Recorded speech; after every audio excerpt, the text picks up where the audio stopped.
I'm Mike Belcito, co-founder of eFuneral, and today I want to talk for a few minutes about funeral home pricing. You see, this is a topic that comes up very often. We've already given a couple of talks about pricing in general, or sort of the average cost of a funeral service, but I wanted to spend a few more minutes just to go into more detail about why funeral services are priced the way that they are. I think that this is always something that's on everybody's mind, and sometimes there's confusion about why one funeral home might price their services much differently than another that's nearby. The first thing you should know is the average cost of a funeral service. Now, we've talked about this. You could check out the eFuneral video resources section for a whole video on the average cost of a funeral service. But if you remember, the average cost of a burial today is over $7,700. Not an insignificant cost. Now, what goes into this cost? Well, there are a couple of things, but primarily it's the merchandise, things like a casket, an outer burial container, things like that, and then also the overhead costs for the funeral home itself.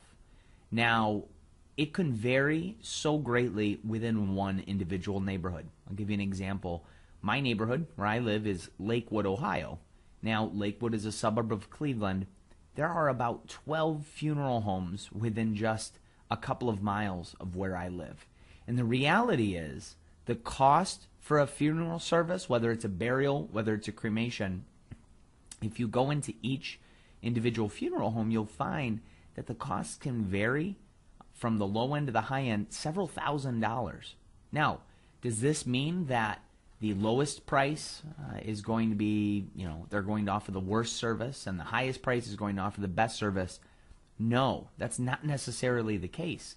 That's why it's important to understand what it is that you're getting in that funeral service before you end up spending several $1,000s, because again, that is the average cost of a funeral service. Now, why do they cost all that much? Well, I mentioned the merchandise before. Now, the merchandise is going to have cost itself that the funeral home is paying the manufacturer. And certainly there's a cost to ship it to the funeral home and to maintain it in its storage. So those are costs that the funeral home is taking into consideration when they price their merchandise, like a casket. Then there's their overhead costs. And this is where you have to understand what you're paying for is a service. In fact, it's a very valuable service, and it's one where we're grateful to have funeral professionals out there that are willing to dedicate their life to this profession so that when our families are in a time of need, there's somebody to go to. But most of these funeral homes are small business owners. In fact, 80% of funeral homes are family-owned, independent businesses. So there are some overhead costs. There's the salary of the funeral director. There's the lights to keep it to keep the lights on, in the building. And so a part of this cost that the funeral home's incurring, it's going to be passed on in their basic services fee.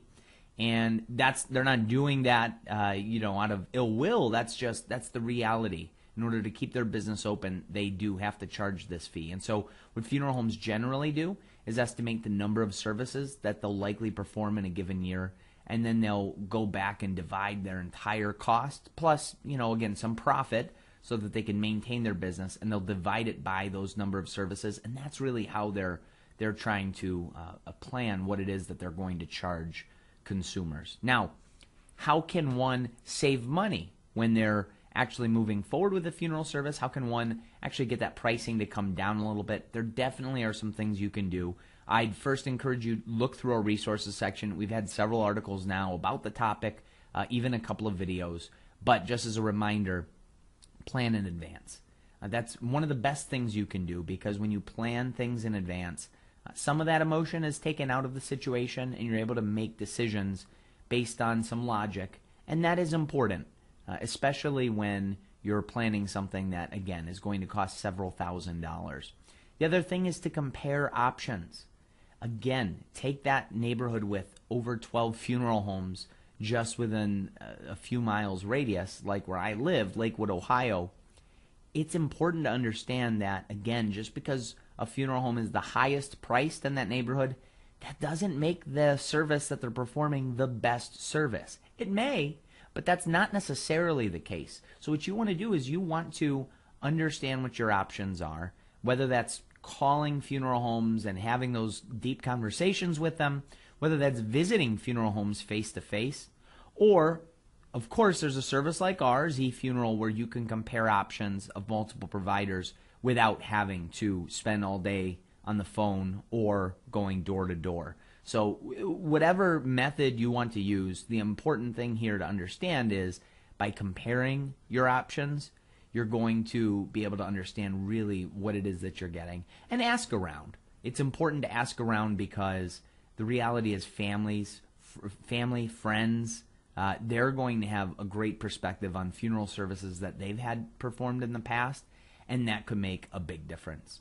So I hope this video was helpful for you. Again, for more articles that you can read through, feel free to visit our resources section at efuneral.com/resources.